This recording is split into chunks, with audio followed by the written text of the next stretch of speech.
selama ini Ibu, menurut Ibu bagaimana Ibu bisa dapat mengidentifikasi kasus-kasus yang merupakan dilema etika atau bujukan moral?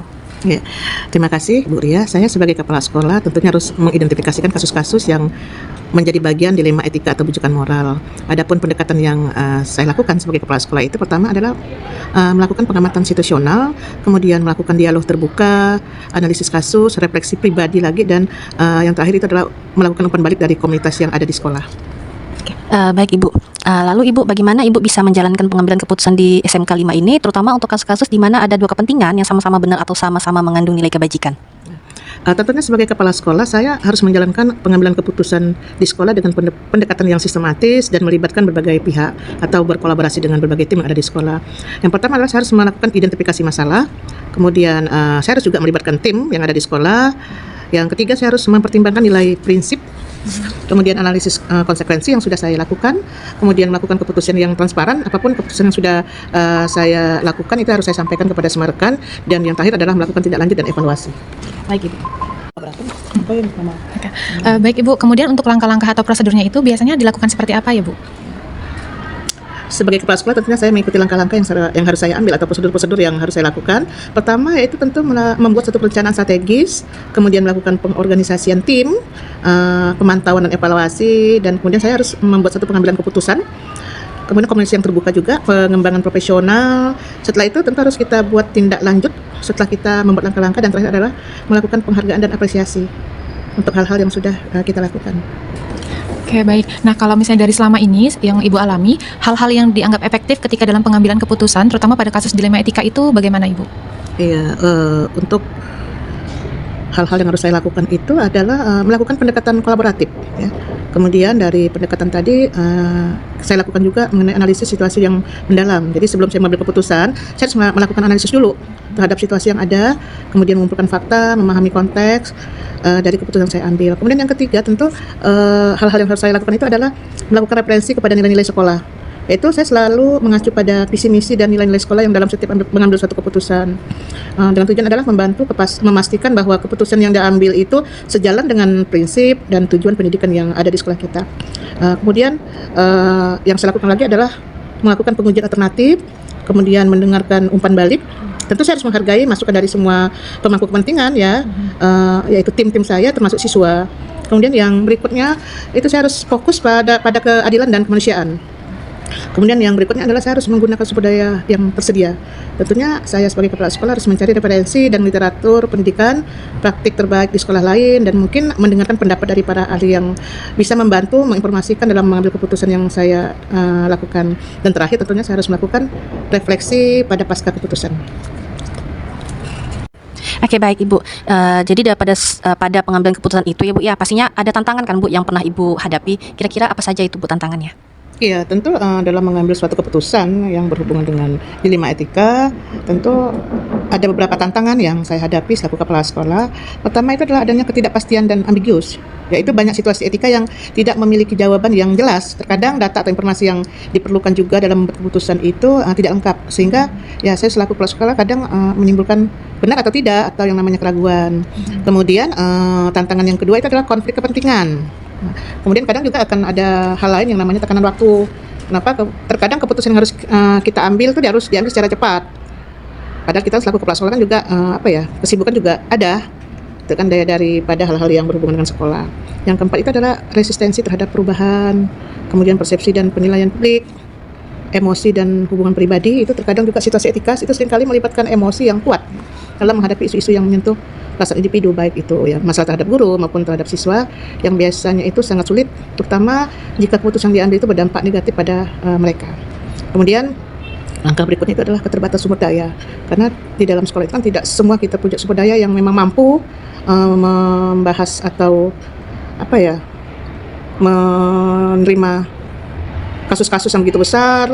Sedangkan yang lain kan guru itu kan juga tidak tersedia juga ilmu-ilmu yang itu ya. Saya juga sebagai seorang pimpinan terkadang merasa keterbatasan juga terhadap untuk membahas kasus-kasus yang berhubungan dengan dilema etika ini.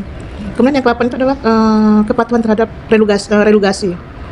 Kemudian yang terakhir itu tentunya ada hal-hal yang merupakan tantangan itu tentang perbedaan nilai dan keyakinan. Oke, baik Ibu. Nah, pada saat Ibu menyelesaikan kasus dilema etika itu, Ibu, apakah Ibu memerlukan jadwal tertentu ataukah akan langsung menyelesaikannya di tempat? Kemudian bagaimana prosedur yang akan Ibu jalankan? Ya, tentunya saya sebagai kepala sekolah saya harus mengidentifikasi masalah dulu. Yang terjadi itu apa gitu kan. Kemudian yang kedua melakukan penilaian awal. Jadi setelah saya mengidentifikasi masalah, saya harus melakukan penilaian awal untuk menentukan apakah situasi tersebut memerlukan penyelesaian yang segera atau bisa dijadwalkan untuk diskusi berikutnya. Nah, kemudian yang berikutnya tentu saya harus ada diskusi internal dengan tim-tim yang ada di sekolah saya. Kemudian tentunya saya harus membuat jadwal pertemuan kalau memang kasus itu yang terasa kita memang memerlukan ya waktu yang lama, tentu saya harus membuatkan jadwal. Kemudian membuat juga dalam penyusunan rencana tindakan. Ya, kita buat jadwal bagaimana yang harus kita lakukan terhadap masalah yang terjadi harus kita selesaikan. Kemudian yang berikutnya itu adalah saya harus mengimplementasikannya. Jadi setelah rencana itu disepakati, tentunya saya harus memastikan bahwa semua pihak melaksanakan langkah-langkah yang telah saya tetapkan. Kemudian yang berikutnya saya harus melakukan evaluasi dan refleksi. Nah, dan terakhir apapun yang sudah saya lakukan saya harus dokumentasikan. Itu sebagai langkah adalah suatu bukti bahwa kasus-kasus yang sudah kita kita selesaikan itu harus terdokumentasi dengan baik. Oke Bu, kemudian Ibu selama ini apakah dalam pengambilan keputusan untuk kasus-kasus dilema etika itu Ibu mendapati seseorang atau orang-orang ataupun faktor yang selama ini turut mempermudah Ibu dalam pengambilan keputusan? Iya, dalam pengambilan keputusan ya tentu banyak faktor ya, faktor-faktor yang mempengaruhi, terutama faktor dan sumber daya yang telah membantu saya itu antara lain tim manajemen atau staf pengajar. Itu adalah suatu tim yang sangat membantu karena saya kan sebagai kepala sekolah tidak juga bisa memutuskan sendiri tentang kasus-kasus yang terjadi di sekolah. Kemudian saya juga harus melakukan konsultasi dengan ahli. Mungkin ada yang lebih paham betul sekiranya kasus itu memang tidak bisa saya selesaikan sendiri. Tentunya saya harus berkonsultasi dengan orang-orang yang mungkin lebih paham terhadap kasus yang terjadi. Kemudian yang berikutnya saya tentunya harus melakukan referensi kebijakan sekolah. Nah, itu kebijakan yang telah ditetapkan di sekolah itu menjadi panduan penting dalam pengambilan keputusan. Kenapa? Karena itu bisa membantu saya dalam menjaga konsistensi dan keadilan dalam setiap tindakan yang saya ambil. Tuh. Kemudian yang berikutnya, faktor-faktor yang mempengaruhi itu adalah masyarakat dan komunitas sekolah. Kemudian proses refleksi pribadi juga harus ada. Kemudian saya harus punya jaringan profesional juga ya. Jadi misalnya itu dalam keterlibatan jaringan profesional dengan kepala sekolah lainnya atau organisasi pendidikan yang memberi saya akses ke praktik terbaik dan pengalaman yang bisa saya terapkan di sekolah saya.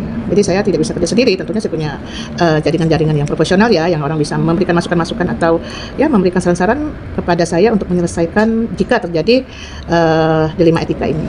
Kemudian yang selanjutnya adalah tentunya saya harus melakukan pelatihan dan pengembangan lagi. Ya, baik Ibu. Jadi dari semua yang sudah Ibu sampaikan, Bu, pembelajaran apa yang bisa Ibu ambil dari pengalaman Ibu pada saat pengambilan keputusan dilema etika tersebut? Ya, saya sebagai kepala sekolah dalam mengambil keputusan terkait dilema etika, tentunya ada beberapa pembelajaran yang berharga yang dapat saya petik. Pertama, saya harus mampu mendengarkan dari keluhan-keluhan yang terjadilah kepada yang mendapatkan kasus-kasus. Kemudian yang berikutnya adalah saya harus paham betul dengan kejelasan nilainya, di mana saya harus mampu memiliki pemahaman yang jelas tentang nilai-nilai pribadi dan institusi, sangat membantu dalam membuat keputusan. Jadi nilai-nilai ini menjadi panduan ketika menghadapi situasi yang mungkin bagi saya sulit nantinya kalau dalam menyelesaikan masalah. Kemudian yang itu juga itu adalah konsistensi dalam kebijakan. Kemudian saya juga harus melakukan refleksi dan evaluasi lagi apakah hal-hal yang sudah saya sampaikan atau saya sudah bahas terhadap kasus-kasus yang terjadi itu saya harus refleksi diri lagi dan mengevaluasi apakah nanti perlu ada solusi-solusi yang terbaik lagi dalam menyelesaikan kasus-kasus tersebut. Dan tentunya dalam menyelesaikan kasus kita harus bersikap transparan ya kepada penerima yang tadi itu yang melakukan kasus itu, atau pada saat kita menyelesaikan itu harus kita transparan atau terbuka kepada pihak-pihak tertentu yang berhubungan dengan kasus tadi. Kemudian menghadapi ketidakpastian pasti. Jadi saya sebagai kepala sekolah itu saya harus belajar untuk menerima bahwa tidak semua keputusan akan memuaskan semua pihak. Ya, kadang-kadang keputusan itu harus diambil meskipun ada risiko atau ketidakpastian. Dan itu adalah bagian dari tanggung jawab sebagai pemimpin. Jadi kan apa yang kita putuskan itu artinya tidak semua juga orang suka gitu kan. Kalau kepentingan yang tidak sesuai dengan kepentingan pribadi mereka tentu dia tidak suka gitu kan. Tapi kalau memang itu sesuai dia pasti mereka menerima itu. Dan pasti yang terakhir adalah saya selaku kepala sekolah harus berkolaborasi dengan tim-tim yang ada di sekolah saya. Kenapa? Karena saya dalam membahas kasus tentunya pengambilan keputusan tidak juga harus dari saya sendiri selaku kepala sekolah. Mungkin itu yang saya sampaikan kepada ibu-ibu dalam menanyakan hal tentang dilema etika. Baik Ibu, terima kasih sekali untuk pembicaraan hari ini, sangat menginspirasi kami Bu, dan kami juga banyak dapat pembelajaran dari hasil bincang kita hari ini.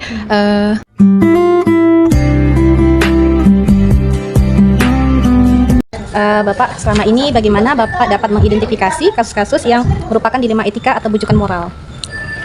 Untuk kasus-kasus yang dilema etika itu adalah kasus-kasus yang biasanya sama-sama penting, tetapi itu perlu diambil satu keputusan yang sama atau sama-sama yang buruk. Bagaimana kita mengambil keputusannya, gitu ya. Kemudian untuk bujukan moral itu yang kaitannya dengan hal-hal yang melanggar ketentuan, tetapi kadang-kadang sebagai manusia itu membutuhkan akan hal semacam itu. Nah, sejauh mana kita itu bisa menahan diri agar tidak terjerumus pada hal-hal yang sebetulnya itu melanggar aturan. Ini hal-hal yang kaitannya dengan bujukan moral. Baik Bapak, bagaimana Bapak dapat menjalankan pengambilan keputusan di sekolah Bapak, terutama untuk kasus di mana ada dua kepentingan yang sama-sama benar atau sama-sama mengandung nilai kebajikan? Ya, untuk mengambil keputusan yang sifatnya dilema etika ini, biasanya kita sama-sama merujuk pada aturan. Ya, dari aturan, kemudian kalau sama-sama ternyata ada aturannya, kemudian kita mengambil logika. Logikanya yang paling masuk akal mana? Kemudian kalau ternyata dua-duanya masuk akal, maka kita langkah selanjutnya biasanya dari nilai kepantasan. Di antara dua itu yang paling pantas mana, gitu ya. Dan yang ketiga pada akhirnya, ya kita harus bisa mengambil kesimpulan dari dua hal itu yang mempunyai nilai maslahat ya yang paling besar daripada mudaratnya. Nah, itulah yang kita ambilkan. Nah, setelah itu biasanya di antara dua hal itu kan kalau itu melibatkan seseorang itu kan akan berkonflik gitu ya, maka ini perlu ada segera dilakukan pendekatan-pendekatan bahwa kita itu maksud mengambil keputusan ini adalah karena punya tujuan-tujuan yang besar untuk bagi sekolah, bisa begitu. Oke Bapak, tadi kan Bapak ada menyebutkan pendekatan-pendekatan itu Pak. Nah, untuk prosedurnya itu seperti apa Pak yang biasanya Bapak lakukan selama ini? Ya, prosedur kalau kita menghadapi dilema etika ini, dua hal keputusan itu kita sandingkan gitu kan. Kemudian kita cari aturan yang mengatur tentang itu seperti apa. Kemudian setelah kita cari aturannya, baru kita berunding juga dengan beberapa kawan, kira-kira yang paling masuk akal itu mana. Kemudian kita juga bersama kawan-kawan biasanya kita menilai bahwa ini tuh yang lebih pantas untuk dilakukan mana. Kemudian kita menilai juga maslahat dan mudaratnya. Itu tentunya tidak sendirian, karena kita melibatkan keputusan itu yang melibatkan warga yang ada di sekolah, maka kita libatkan beberapa warga yang ada di sekolahan gitu. Nah, untuk hal selama ini, hal-hal apa saja yang dianggap efektif dalam pengambilan keputusan ketika dihadapkan dengan kasus-kasus dilema etika, Pak? Jadi untuk mengambil keputusan yang sifatnya dilema etika ini memang kita tidak boleh mengambil keputusan secara personal. Kita perlu melibatkan unsur-unsur yang berkompeten dalam hal ini. Kalau di sekolah biasanya kalau yang sifatnya harus cepat, kita mengambil keputusan itu melalui unsur pimpinan. Kita kumpulkan unsur pimpinan, tapi kalau yang sifatnya perlu waktu, biasanya kita perluas. Jadi tidak hanya unsur pimpinan saja, tapi mungkin beberapa guru kita libatkan untuk pengambilan keputusan ini. Nah, karena ini kan pada akhirnya sebuah keputusan itu kan berpengaruh pada semuanya, sehingga kita perlu libatkan. Itu paling efektif, ya. Kecuali kalau sifatnya yang darurat sekali, ya mau diambil secara individual, ya prosedurnya yang tadi saya sampaikan. Ya, pastinya ada tantangan ya Pak pada saat untuk pengambilan keputusan ini Pak, pada kasus-kasus dilema etika. Apa aja tuh Pak yang sudah pernah Bapak alami untuk tantangannya? Ya, tantangannya memang banyak ya. Ketika kita merumuskan sebuah keputusan, karena itu sama-sama baik, kadang-kadang ketika melibatkan banyak orang kan banyak pemikiran, ya biasanya disitulah terjadi adu argumentasi, gitu kan. Nah, itu tantangan sendiri bagaimana memanage adu argumentasi agar menjadi produktif, tidak saling kotak mengkotakkan yang ada di sekolahan. Jadi semacam itu. Oke. Apakah ada jadwal khusus nih Pak untuk menyelesaikan kasus dilema etika, ataukah Bapak langsung menyelesaikan penyelesaian di tempat, atau memang membutuhkan jadwal khusus secara berkala dalam bentuk atau prosedurnya seperti apa Pak kira-kira? Ya, kalau jadwal khusus tergantung pada jenis keputusannya. Kalau jenis keputusannya itu ya harus diambil cepat, memang kita lakukan saat itu juga. Tetapi kalau itu masih perlu waktu, biasanya itu kita hitung-hitung. Oh, ini cukup di tingkat unsur pimpinan saja kita lakukan. Tapi kalau itu berdampak yang lebih luas dan masih punya waktu yang panjang, kita libatkan unsur-unsur yang lebih luas lagi, gitu. Oke, nah kalau misalnya selama ini Pak, ketika ada masalah dilema etika itu, apakah ada seseorang atau faktor-faktor yang membantu atau mempermudah Bapak dalam pengambilan keputusan?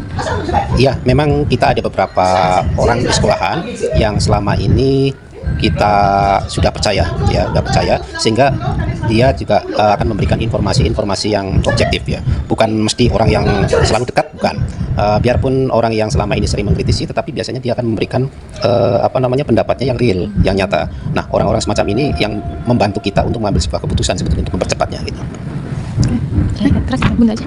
Oke, nah Pak, dari semua yang sudah disampaikan tadi, yang sudah Bapak sampaikan, nah mungkin apakah ada pembelajaran yang bisa dipetik selama ini ketika Bapak memimpin permasalahan keputusan dilema etika ini Pak? Ya, jadi dalam pengambilan keputusan yang kaitannya dengan dilema etika, memang kita perlu berpikir secara mendasar, kemudian juga komprehensif. Jadi jangan melihat segala sesuatunya dari sepotong-sepotong, informasinya harus lengkap dari semua sisi kita tinjau, kemudian kita sampai pada akar masalahnya di mana. Nah, dari situlah kita kombinasikan, kemudian kita ambil keputusan. Dan tentunya dalam pengambilan keputusan yang paling penting adalah bagaimana melibatkan pihak-pihak yang terkait atau yang bisa kita ajak untuk membicarakan keputusan ini. Gitu. Oke, baik Bapak, terima kasih banyak atas waktunya pada hari ini ya Pak. Semoga bisa bermanfaat untuk kami dan kami belajar untuk menjadi seorang pemimpin. Sama-sama, kita belajar juga. Oke, siap. Terima kasih Bapak.